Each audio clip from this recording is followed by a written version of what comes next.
is up? What is good? Prison back again with another, well, I was going to say football breakdown. Another breakdown, guys. You know, today I'm going to be breaking down the Manchester United Paradox, a video from Athletic Interest.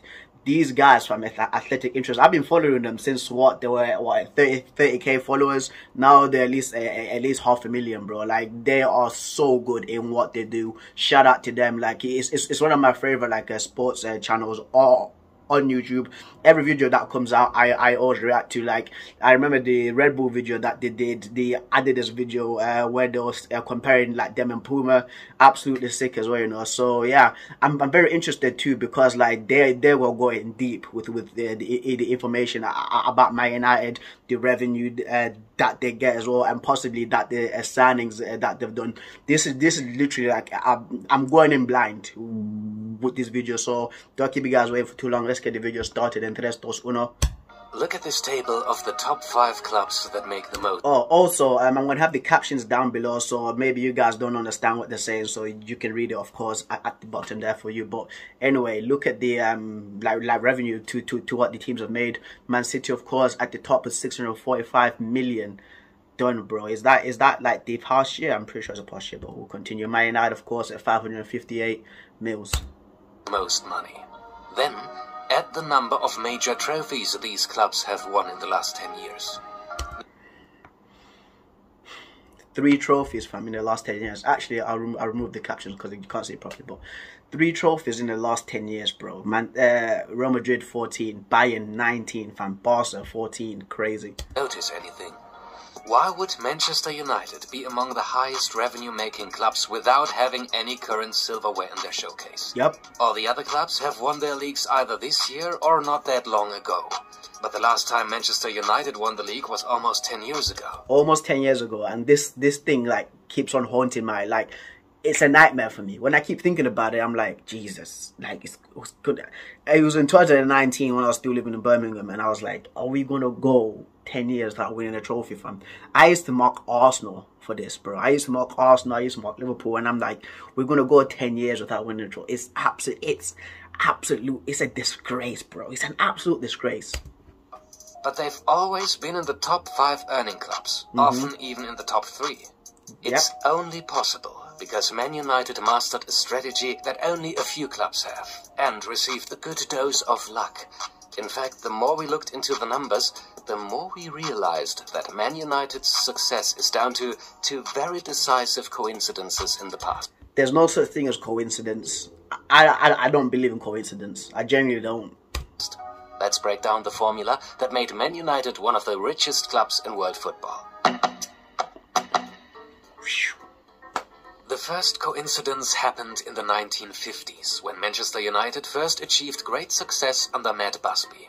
He shaped the focus on athletes that is written down in the club's slogan: youth, courage, success. He also built a popular team based on young players known as the Busby Babes.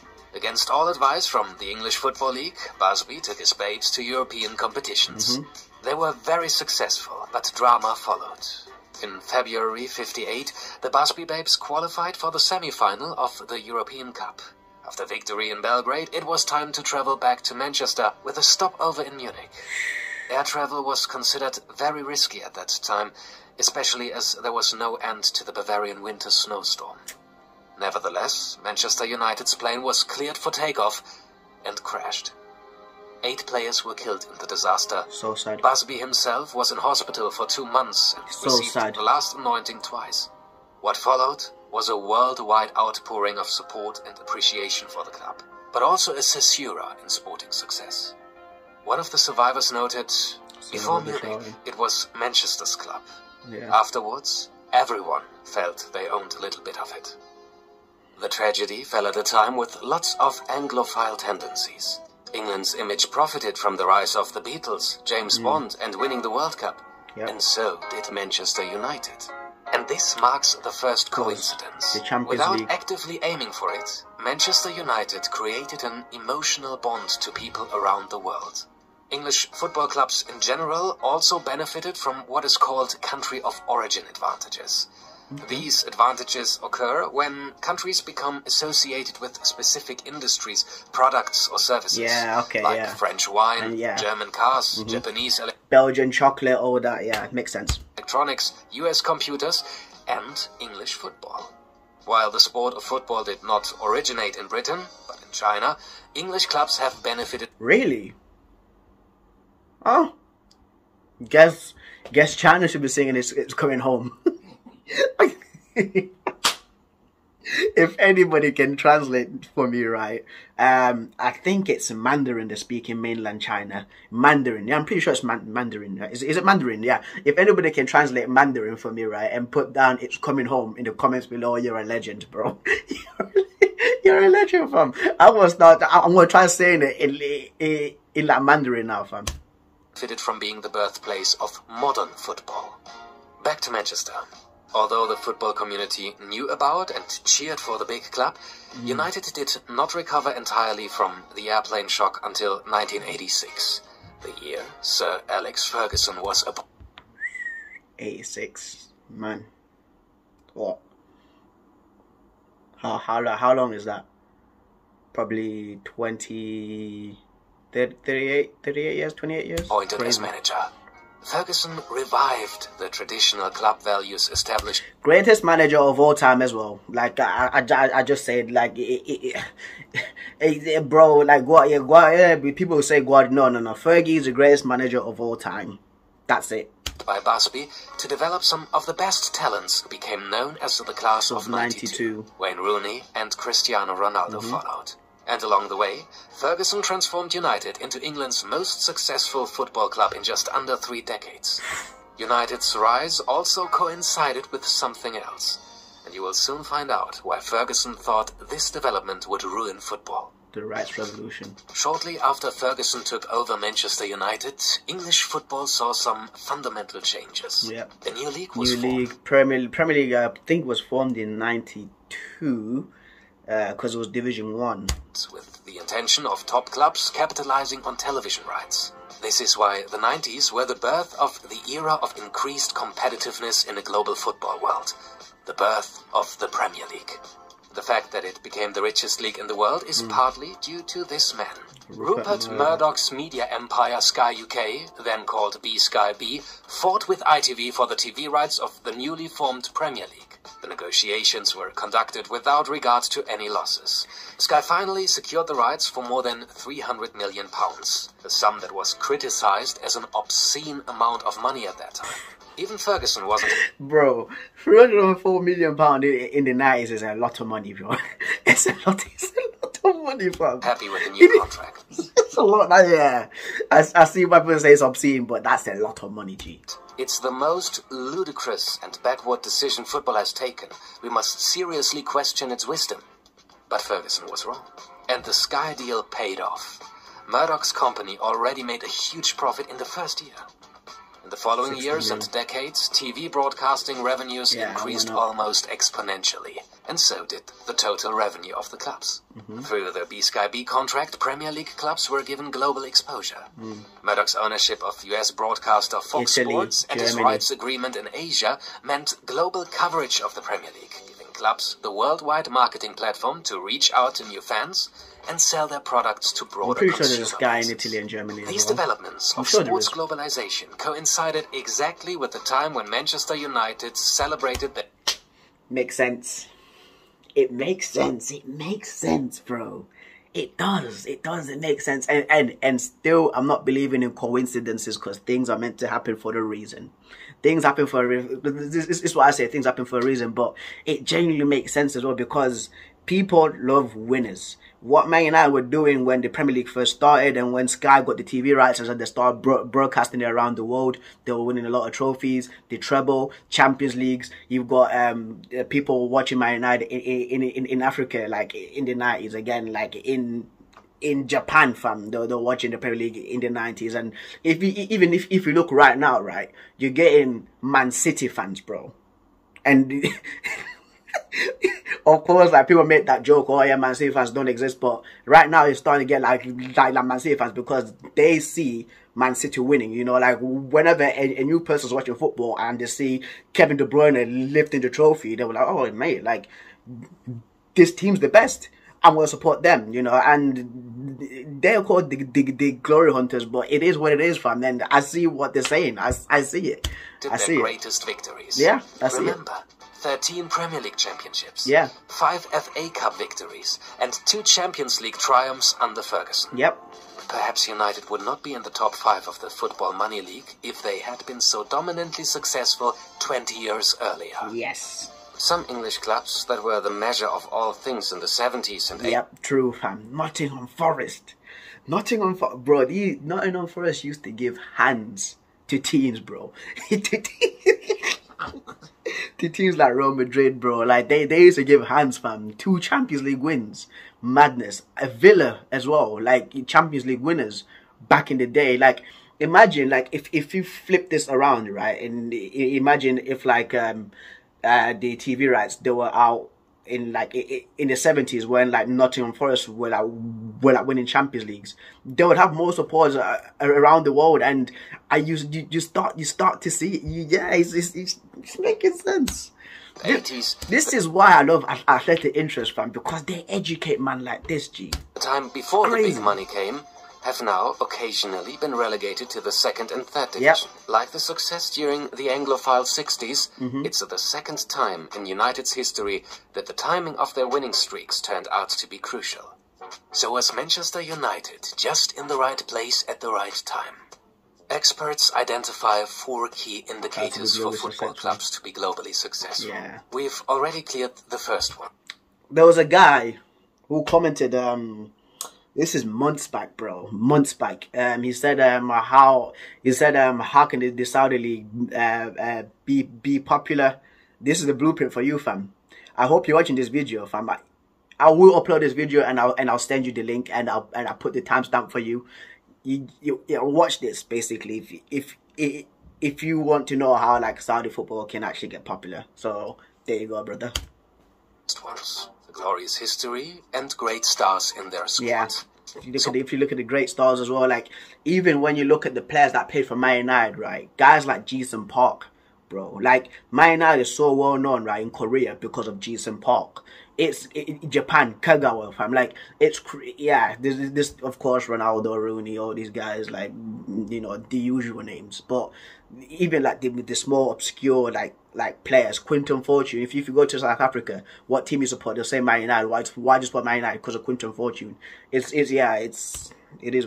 So what about United Stadium and global recognition?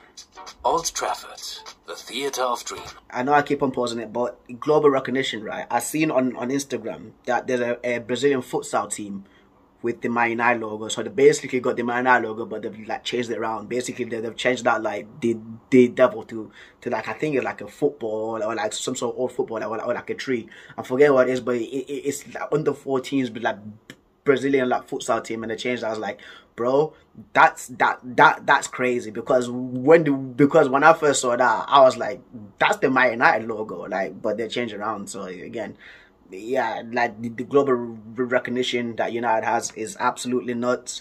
And of course, the Theatre of Dreams, I think it's the 2nd biggest footballing stadium in England right now, because Wembley seats 100,000 people, Old Trafford seats 75,000 people, you know.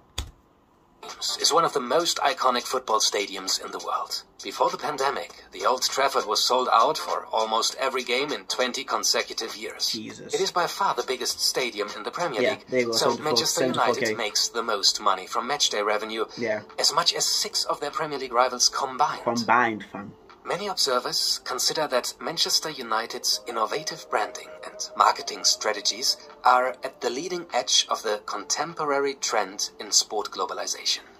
United's evolution from a railway labourers club to a modern-day corporate monster is mostly down to these 3 men.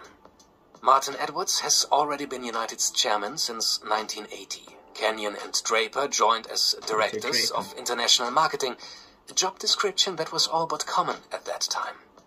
The three men began to push Manchester United's global brand to a new level. The Red Devils were among the first clubs to purchase club-branded but non-football related products. Financial services such as insurances, loans and credit cards followed soon after under the Man United Finance brand. TVs. Today, customers can get nearly everything branded in red, white, black. Even a Marcus Rashford bobblehead. But what was even more important was a global awareness campaign in 2000. The heads of the campaign realized that TV broadcasts are the entrees in foreign markets, but the all-important follow-ups are when relationships between clubs and fans are built and fans are converted into consumers. So Man United became one of the first clubs to set up friendly matches abroad. At the beginning, the games were held under the umbrella of the Manchester United Global Brand Enhancement Tour. Even if that may be an awkward term from today's marketing point of view, it worked. The show matches and club events attracted thousands and later millions of new fans. Even one of their biggest international rivals gave United's marketing chiefs credits for their brilliant work, calling their marketing policies 10 years ahead of their time.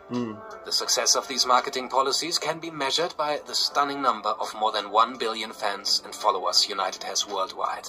An estimated 65% of these global supporters come from Asia, also because United was one of the first clubs to have official websites in Mandarin and Korean. Nowadays, it's a no-brainer for big clubs to visit different continents in the summer.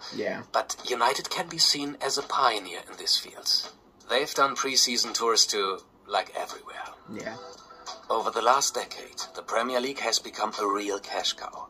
To be among the richest 30 clubs in the world, it is enough to finish in the top 10 of the Premier League. But that was not always the case. Nottingham Forest was one of the inaugural members of the Premier League in '92 and even celebrated 2 Champions League titles in the '80s. Brian Clough. But after relegation in '99, it took them more than 20 years to return to the Premier League. Another example. What are now the big 6 of... Welcome back to Nottingham. Welcome back Nottingham Forest. You know, like, shout out to you guys. They're a club with actual history, you know, like, respect. The Premier League were the big 5 in the '90s. Without Chelsea and Man City, but with Everton instead. That is why it's safe to say that not every club capitalized on the big money. So to be fair, Manchester United's biggest successes are not only due to coincidences and luck. It also needs sporting consistency and strategic marketing brilliance. That's it. But guys, that's been a visual, fam. This is why I love channels like Athletic Interest, bro. They go deep, fam. And I do agree with them because, like, in the 90s, right, when the Premier League first started, of course, as I said before, with them like broadcasting the TV rights around the world to countries like, again, Japan, Singapore, Malaysia, and then you got Africa like Zimbabwe, South Africa, Morocco, even in the United States, even in South America like Brazil, Argentina, Uruguay, Colombia, right? Like, the team that was winning the most was Man United. So, and they get shown more, you know, and this is what I mean, right? When I always come back to the whole Glazer thing, like, when you win, right, people come to you, fam. People gravitate towards you because people like winners, bro. They don't like losers. It's just proving it here, fam. And then these guys keep taking money out of the club and they keep nosediving the club to the ground, fam. Like, it don't make, like, it just baffles me. The more you win, the more money you get, and the more recognition you get. The more recognition you get, the more people will want to come and watch your team and put money in your pocket. Fam. It's so nuts. It's so nuts, fam. And again, you know, that's a video for a different day, guys. But if you of course enjoyed this video, like how I have, leave a like. Thank you so much for all your support. And if you've got video suggestions or recommendations, you know what to do. Comment down below as well. And if somebody can get me that translation in Mandarin, it's coming home. You're a certified G, fam. You're a certified G. But guys, I've been President doing a reaction / breakdown to the Manchester United paradox. You know, like, I do want to see my team back on top because that's where we belong. Like, again, standards. It is what it is, guys. But yeah, I'm signing out. Keep it real.